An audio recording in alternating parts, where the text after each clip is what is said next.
Өмірден өтіп, жұмаққа жетіп, жайланғандар қаншама.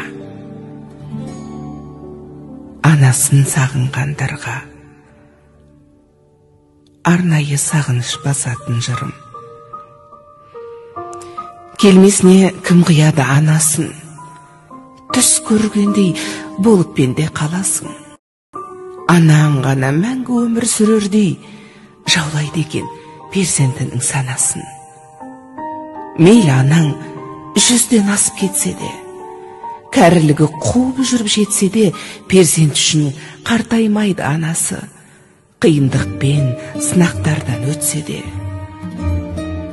Асыл ана, жүзің нұрлы күн едің, шаңырақтың мерекесі гүл едің.